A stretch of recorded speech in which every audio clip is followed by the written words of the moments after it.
जिंदगी जीना आसान नहीं होता। बिना मेहनत के कोई महान नहीं होता।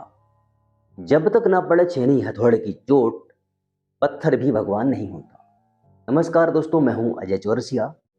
दोस्तों, गांव में बड़ा ही भव्य और विशाल मंदिर बनकर तैयार हो चुका था और उस मंदिर में हनुमान जी की प्रतिमा स्थापित की जानी थी। क्योंकि मंदिर काफी बड़ा था तो गांव के लोग चाह रहे थे कि प्रतिमा भी काफी बड़ी बननी चाहिए। इस काम के लिए एक अच्छे कलाकार को बुलाया गया और उसको मंदिर दिखाया गया। मूर्तिकार ने आकर मंदिर देखा और उस मंदिर के अनुरूप मूर्ति बनाने के लिए पत्थर की खोज शुरू की। आसपास के जंगल में उसको दो पत्थर मिल गए और उन दोनों पत्थरों को उसने उठवाकर मंदिर के सामने रख दिया।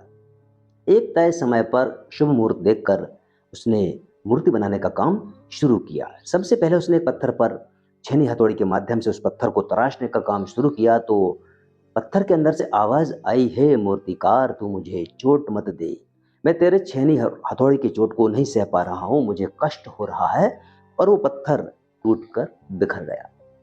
क्योंकि मूर्तिकार जानता था कि हर पत्थर मूर्ति बनने के लिए नहीं होता है, इसलिए पहले से ही वो दो पत्थर उठवाकर उसने रखे थे। तो अब उसने दूसरे पत्थर पर काम करना शुरू किया। इस बार उस पत्थर के अंदर से आवाज आई, हे मूर्तिकार तू मुझे चोट दे, तू मुझे तराश, मुझे मूर्ति बनना है। और देखते ही देखते कुछ दिनों पश्चात एक सुंदर सी प्रतिमा बनकर तैयार हो गई। एक तय समय पर शुभ मुहूर्त में उस प्रतिमा की स्थापना कर दी गई और पूजन अर्चना करने के पश्चात मंदिर में मूर्ति में प्राण प्रतिष्ठा कर दी गई। अब आसपास के लोग मंदिर को देखने आने लगे और पूजा अर्चना करने लगे। अब वहां पर जो टूटा हुआ पत्थर था, जो मूर्ति नहीं बन पाया था, उसका क्या करते तो उसको भी मंदिर के सामने रख दिया जिससे कि लोग उस पर नारियल फोड़ सकें। अब एक पत्थर वो जो चोट सह सका, जिसने कष्टों को सहा, मूर्ति बनकर सामने खड़ा था, लोग उसकी पूजा कर रहे थे। और एक पत्थर वो जो चोट नहीं सह पाया, अब वो जिंदगी भर नारियल की चोट को सहेगा। शनिवार मंगलवार को काफी भीड़ होती, लोग आते और जय बजरंग बली बोलकर उस पत्थर पर नारियल फोड़ते।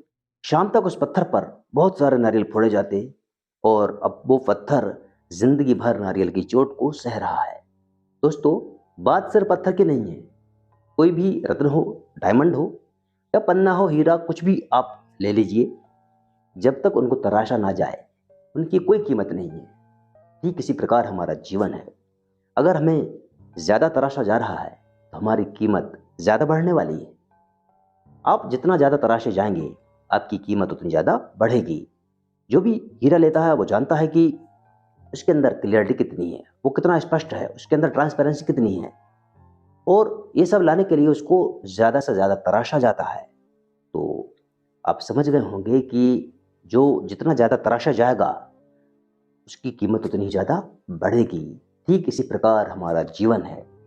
जिंदगी में कुछ पाना है, कुछ करना है तो अपने आप को कष्टों में झोंक दो, कड़ी मेहनत से पीछे मत हटो।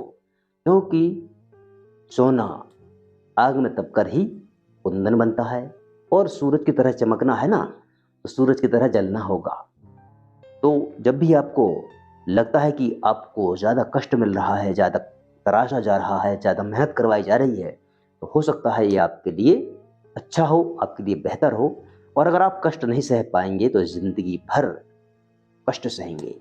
तो अभी कष्ट सह लीजिए जिससे कि आपका जीवन उज्जवल हो और आप जिंदगी में कामयाब हो सके। दोस्तों, कहानी अच्छी लगी हो तो प्लीज़ लाइक कीजिए, शेयर कीजिए। धन्यवाद।